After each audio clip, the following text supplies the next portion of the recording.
All right. First of all, I just want to welcome everybody. This is obviously a very exciting time of the year for the organization, for our team. I think it's been a great process so far. Obviously, being here a year and a half, working with Coach Rule, Matt and I have really gotten to know each other over the past, year and a half, and very comfortable with each other, very aligned. And so I'm excited about this process. With the coaching staff, the scouting staff, we spent the last week together. And really, I think we're pretty much all on the same page. There are very few differences. So I feel like we're ready for this weekend. First of all, I just want to thank the scouts. They put in all the hard work during the season. They go to the schools or the boots on the ground for us.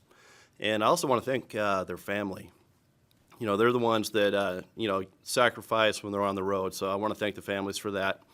The coaching staff, they do so much work. It's a new staff this year, and they did a great job helping us out. And then, everyone in this organization, the video team with Todd Green and his staff, IT with JD, the kitchen, weight room, everyone's helped out to make this a successful draft.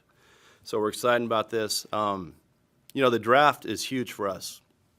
This is the foundation of our team. This is how we build it, and this is how we shape our team moving forward. So we're really excited about this process. Last year, I thought it was a good draft. It was exciting. Every board is different, so we were able to move around, acquire picks, build depth for this team, and get some young guys that, like J.C. Horn, can be huge pieces for us moving forward. So I was excited about that. And then after the draft last year, Matt, Rule, Pat, myself, we got together and we decided, hey, what's the best way to do this? How can we improve this, going forward in 2022? And so what we did is we sat down, we talked about maybe building up our staff, building up our library, and also modernizing our scouting system. So we went out, we talked to Mr. Tepper, and we presented this idea to him. And he was quick to buy in and invest in this process. And so what we did is we went out, hired Dan Morgan as our assistant GM, Cole Spencer, our director of college scouting. We hired two national scouts, Jared Kirksey and Tyler Ramsey. Sam Diamond, brought on Terry Bradway, who's got a ton of experience in the NFL, and then built up our intern program. So with that, last year's process, we had one or two reports on every player. This year, we have anywhere from 3 to 6. So what that does, it really helps us feel confident about how we built this board. And building the board is the most important thing we do. That drives every decision that we make during the draft, whether we trade, whether we pick, whether we move into next year and get picks. It's very important for us to have that board right and stay true to it on draft day. So that's what we did. And then, just overall, I thought the coaching staff, they gave us the clear vision of what they wanted. That helps us, drive the value on the players and how to place them on the board. So we're excited about that. And, just really going into this draft, we have a lot of flexibility. We have a lot of different ways we can go. We don't have a day 2 and day 3 pick. A lot of that will be driven by what happens in front of us. But one thing you can expect is we're going to be aggressive, looking around, seeing what we can do. So with that, I want to introduce Cole Spencer, who's our director of college scouting. He can take you through the board and how it's built this year. Just to piggyback off of what Scott was saying, I'm just really appreciative for all the work that our scouts have been doing this year. It's a huge draft class with the COVID year. The guys getting the extra year of eligibility, it almost made like a double draft class for us. So just really proud with the way our guys worked, all the hard work they put in. So we evaluated close to 800 guys from this year's draft class. Right now our draftable board is sitting at 156 prospects. Just with the structure that Scott has set up and, just going through the meeting process and, how hard our guys have worked, I feel really good about our process just moving forward. I feel prepared for this weekend and, just ready to go. All right, we can start with questions. Say your first and last name, your media outlet. We'll start with David Newton, followed by Steve Reed. Hey, Scott, good to see you. I wanted to ask, how many teams have you heard from wanting to trade up with you in this draft, and what are the chances are that you trade down? Yeah, there's always a lot of communication. I mean, we may talk to 15 or 20 teams, prior to the draft. That doesn't mean everybody's going to move up. We hope to see it in the future, Bill. What we've done is I think there's probably a handful of teams, maybe 3 to 4, that are really serious about it. We're just keeping all of our options open, but it's definitely something that we're going to look into. But if there's a good player there at 6, we're going to just stay there and pick the player. We have several players on our board that get to help us get to 6. And so if there's a good player, we'll stay there and pick. But, without having a second or third round pick, we're going to keep all options open. How many players would you be happy with at that 6 among the players in the top 10 right now? So we always talk about there's a ledge, in the first round. This year it's right around 20. And that ledge within the ledge really stops right around 6. And so we feel like there's going to be a quality player there. But at that point, we'll make the decision. If there'll be a couple guys on the board that we'll just pick. We know we want to take them. We know they can help us. If they're gone, then we have opportunities. Thank you. Hey, Scott, how you doing? Good. How are you? Good. Hey, just obviously there's the omnipresent need, I guess, for a quarterback. And do you feel any of the guys in this draft are worthy of being selected with that number 6 pick? Yeah, I do think there's a talent level on a couple of them this year that can help us. Whether it's at 6, whether it's moving around. If we had to pick 1 to 6, I would feel comfortable with one of them, or actually a couple of them at 6.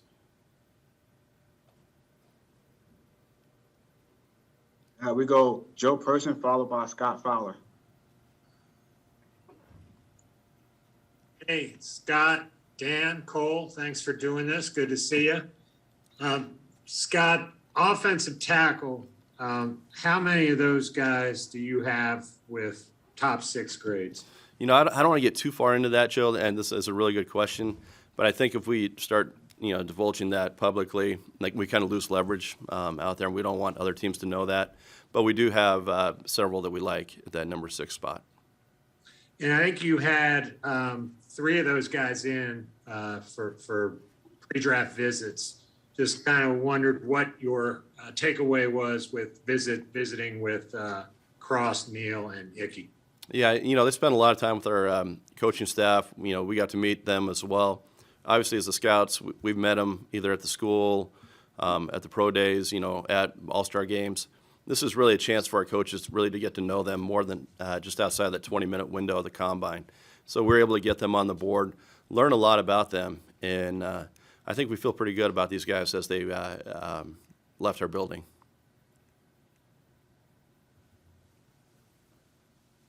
I have a couple. Hey, guys, thanks for doing this.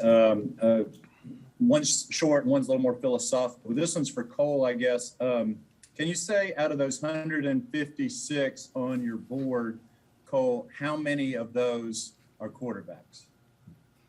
I don't want to give away too much information. There's a few guys that we feel really good about that has skill sets that I think can help us out. But I don't want to get into specifics on how many guys we have draftable at a specific position. But needless to say, there's guys we like. Okay. And this is for Scott. Just from a philosophical sense right now, Scott, where do you think quarterback position is as you go into this draft, and how, quarterback needy do you envision this franchise at the moment? I think we've talked about since the season, we want to stabilize the quarterback position. We need consistent play out of that. And, I sat down with Sam yesterday and just we talked about everything. Like, we need to help him out as well. We need to help him out with the offensive line. I think we've done a good job, keeping DJ here and, with McCaffrey and surrounding him with the talent where he doesn't feel like he has to make every play. But we do have to protect him. But in our conversation, I said, hey, listen, we are going to add to this group. Through this weekend, there's a pretty good chance we could add to this group. And it's open competition. It's his spot right now. But whoever can take this spot and run with it, we're going to do that. And so he was good with that. We're on the same page. And we know we need to stabilize that position. But we're looking forward to adding to it. Thank you. All right. We go Jonathan Alexander, followed by Darren. Hey, Scott, Cole, Dan. Thanks for doing this. This question is for Scott. Do you all have a preference on whether you all would want to trade for a veteran quarterback or draft one? I know your options are open, but do you have a preference at this point? I think we're going to get. Yeah, we're going to get through the draft this weekend, and see what happens. We do have options outside of the draft. We like guys in the draft. So we'll just see how it plays out, and we'll make the best decision for this team over the next, couple weeks. And Cole, how does the fact that this draft had so many more prospects, how did that make perhaps things more difficult in evaluating? I think it just comes down to the workload at each school. So where in the past you may be writing up, 5, 6, 7, 8 guys at each school. We had some schools that had 20 plus prospects, and then the next day you're going to another school with 20 more prospects. So really it was just for our scouts, just staying organized, staying on top of their reports was the biggest thing. But the workload really did increase for those guys. So I thought they did a great job handling it. Okay, and this is for Scott and Cole, really. Could each of you guys speak to the question? There's a big gulf between 6 and 137, I think, when you guys pick next. Did that change the way you scout and kind of the guys you consider, knowing there is going to be that wide space in between? No, you know what? You grade the player individually. You don't grade him based on need. You grade him based on your team, their talent level. So you have to be disciplined with that, not to push players. Because when you do that, that's when you get in trouble. So whether we're picking 2 or 137, we don't know what we're going to acquire in between either. So we have to be prepared at every level, at every pick, with who we want.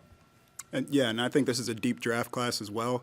So I think regardless, we're going to find a good player, whether that's at 6 or whether that's later on in the draft. I think we can find depth. I think we can find players that'll help us.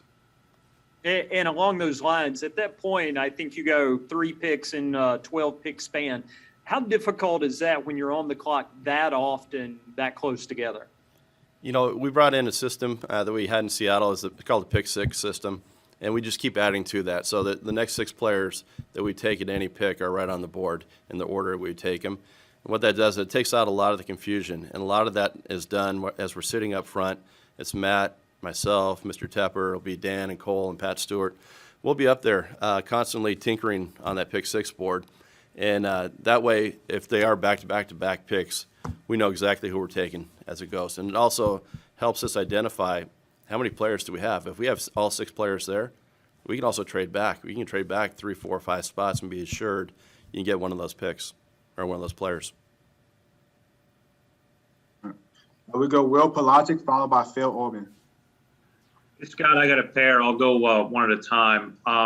In terms of your decision to trade back, would you prioritize a starter level player or more draft capital volume? You know what? This isn't about just acquiring draft capital. It's not about the number of picks. That's not how you win. It's about getting the right players and identifying the right players. And we're not going to move out of a player just to acquire picks. If we can look at the board and read it right, if we trust how we said it, and there's multiple players there and we think they're close in value, we'll do that. But we're not going to do it just to acquire picks. And this is kind of close to Darren's question, but with that number 6 pick, with how high it is, I know you don't want to force a need, but where that pick is it more incumbent on you to make a hit on something that can contribute to your team right away?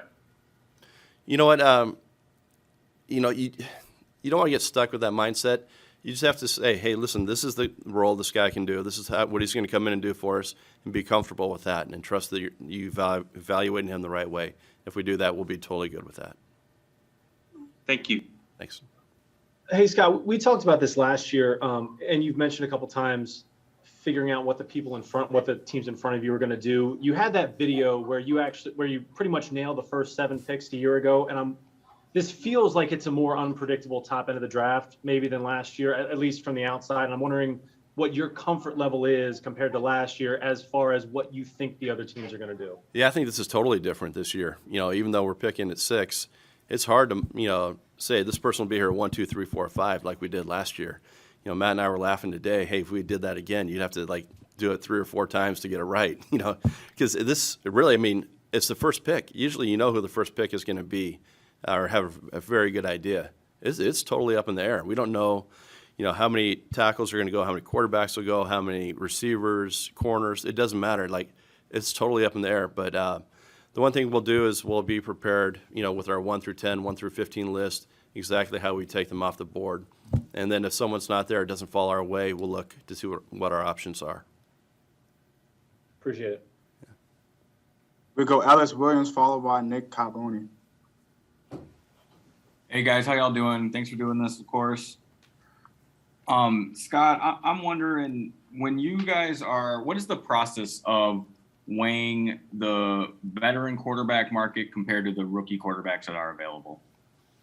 Well, obviously, it's great to go with a young guy. I mean, you want to draft one, develop them, and have them be your own. There's a cost effectiveness that is involved with that. And you also, why are some quarterbacks available that are out on the market? You have to ask yourself that. So, obviously, every time you draft a quarterback, ideally you want them through the draft. But however we get them, whatever it takes to get them in the door here, once we get them, we'll work with them and develop them. And that's just kind of the process that we'll go about.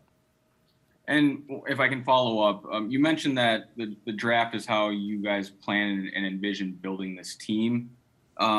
With that being said, is there going to be both a priority to recoup day 2 capital going into this weekend?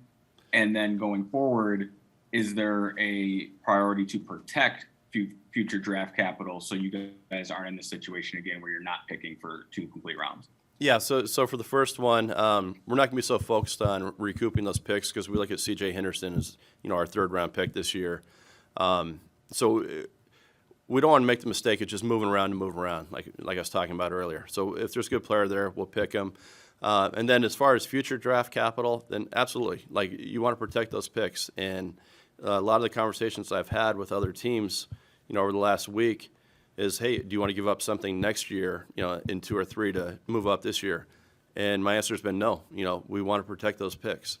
They're very valuable to us, and, we're not going to just throw them out there. So, even though you can recoup over time, that's not the plan. We're going to be disciplined with our approach. Great answer. Thanks, Scott.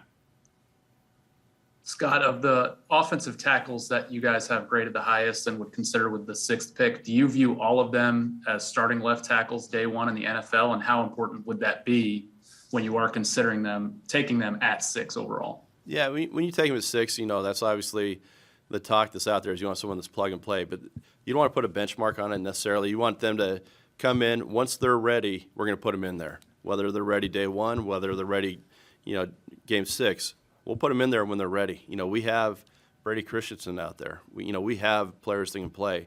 So we're not going to force it. Once they're out there, we're going to give them the tools and to be successful. We'll go Mike Salate, followed by David Newton. Thanks very much. Hey, Scott, good to see you again. I wanted to ask you about the visits that you guys had with some of the prospects as they came in. And did those visits maybe help solidify some guys and maybe rise in your board and maybe help and not force, but cause others to maybe fall? I think you always learn about guys when they come in. And you get them on your turf and you have time to spend with them. For the most part, yeah, it can affect it. I think all the guys we brought in were pretty solid this year. Talking to the coaches afterward, we liked them. Some guys, there are some questions when they leave, but we go back, we take the next couple of weeks to learn more about them. We'll contact their coaches and fill in any holes that we may have. But the group we have was a pretty solid group. And then I have one for Dan, if you'll allow. Dan, you haven't been. Thanks for He's including me. been sitting here for a while. Sitting here waiting. I felt like you might feel left out. You're of the guys Mike. at the podium there, you're the most recent guy that's played, and obviously you've worked with Scott in the past. So what is your perspective on the guys that are coming into the draft, and because you kind of view them with that former player eye, I would think to a certain degree. Yeah, I think there's some talented players in this draft. I think there's a lot of depth throughout. I think some positions are a little heavier than others. I would say, like O-line, obviously, I think that's pretty strong position, which is, that's a need of ours. Quarterback, I think there's some quarterbacks there that we like. So we feel good about a lot of different positions and the depth that is in this draft to help us out. but in terms of how you yourself are looking at these guys as you're helping build these reports for the guys on the board, I mean, do you kind of have a different look? Because you can, I think with a better perspective, notice a guy's footwork or athleticism, or, how would this guy get away from me, or how would he play alongside me as a former player? Right. I mean, I think, just in terms of being a former player, I think a lot of these guys have played too. So, they have a perspective as well. But, I definitely, think, in terms of me looking at it, I can maybe see some things that some other guys can't, in terms of the competitor, what scheme they're in. Are they doing the right thing in that scheme if they're playing a certain coverage or, a certain protection or little things like that. I definitely feel like I have a good eye for that, for sure. So I think it definitely helps out. Thank you, gentlemen. So Dan, so I don't leave you out here. You want to tell us who your favorite player is at number 6? Nope, not getting me there. No, there's a lot of guys. And Scott, you kept talking about you don't want to trade out if you got the right player there. How far do you think you could be willing to trade back? I mean, I know you said you've got a line at the around 19 or 20, but there's some teams that might be looking to move up ahead of you guys to get some players too. So how far do you really feel comfortable moving back? Yeah, I think the comfort level would be really in the teens. However, this is a large group. This is a unique group that between that 25 and 50 range, there are a lot of good players, more like foundation type players. So you don't want to you want to be disciplined, not trading out of those levels. But I think the teens, if I had to put a number on it, that would probably be the most comfortable spot. But you have to kind of just weigh what's on the table at the time. I'm not sure if you can comment on this, but your name and the team's name and Baker Mayfield keeps coming up in there. Can you tell us if there's any interest there at all, or? No, yeah, just because he's on another team right now, and obviously league rules prohibit us from talking about other players.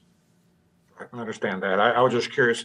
But is there conversations going on with teams with veteran quarterbacks that you're still having? Yeah, we'll evaluate the whole landscape and see what's out there, and there's several different players out there, and we'll talk directly to different teams. So we're not just sitting here looking solely at the draft. We're looking at every option. Thanks. We have time for a few more, so we start with Joe Person, followed by Scholar, and then Jonathan Alexander. Hey, Scott, we haven't talked to you or Matt in recent weeks. What's the team's stance and reaction on Damian Wilson? It's a pending legal matter, so honestly, we can't talk about it. I did speak with him after the incident, but I can't really talk any further until it plays out. And then you and Dan and Cole can chime in here if they'd like. You talked about being in a good space with Matt and being aligned. If you get to a point in the draft where y'all are sort of not aligned, who breaks that tie? I mean, from my perspective, we've had a real collaborative view on everything, and I feel like we're all aligned in our vision and kind of the direction that we're going. So I feel good in that sense that, if we do get in that type of situation, that hey, we're all going to talk it through, and we're all going to make the best decision for the Carolina Panthers. Honestly, we're going to put them in the back of the room, let them fight it out. Yeah. Hey, one quick last one. We know and heard and read about your owner driving a lot of the Deshaun pursuit. How involved will Tepper be if, in fact, you guys are on a quarterback? He's very involved with what we do. We include him in all of our conversations, but he's very respectful of the people that work here.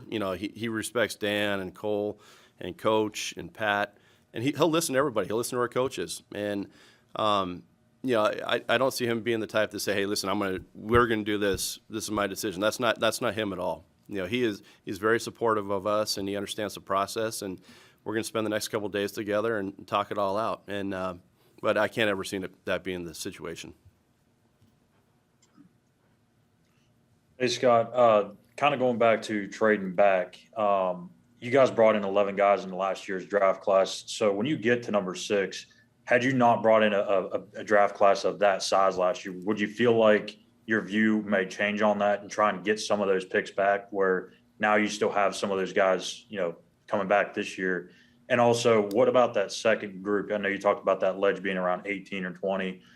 How deep does that second batch of talent go? Do you think some of that could slip into the fourth round? Yeah, first of all, the point you bring up is a really good point. I mean, the whole idea is we have some young guys we drafted last year. We're going to keep developing those guys, and the pure volume does help with our depth. And obviously every year we want to add many more players, and we're going to try to do that this year. Whether we have to move around and do that and acquire picks, we'll do that. What was the second part of that question? Sorry, you're on mute. Oh, I'm sorry. Can you hear me now? Yeah, I can hear you. The second batch of talent from beyond the first 20 guys, can some of that possibly leak into the fourth round? Is that batch of talent deeper this year than it was last year? I wouldn't say it's necessarily deeper. I think there's more names. We evaluated more players. The way our board is set up, it's pretty balanced throughout. But I think, like I said earlier, I think that the meat of this draft is probably that 25 to 50 range, right in there. That's a really good group. Then after that, it's like, what fits your team best? Who can you sit and develop? And we've identified many of those players in that fourth, fifth round. Thanks, Scott. Yeah. Hey, Scott and Dan too. Two quick questions. Have you all yet picked up the 5th-year option on Brian Burns' contract? Not officially. That is the plan. And, we love Brian. We want him to be here long term. So we will pick up the 5th-year option, and then we have the hopes of extending him beyond that. And Dan, outside of the first round with the 4th through 7th round picks, where do you all's needs? Where do you all feel like you all perhaps want to get? Which needs do you want to address? I think it really depends on, first round, what we do there.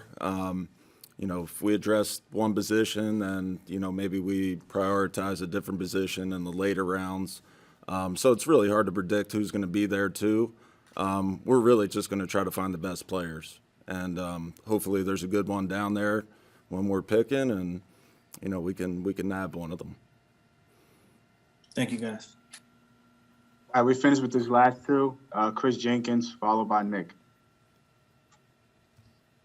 Hey, it's Chris Jenkins with Charlotte Vibe.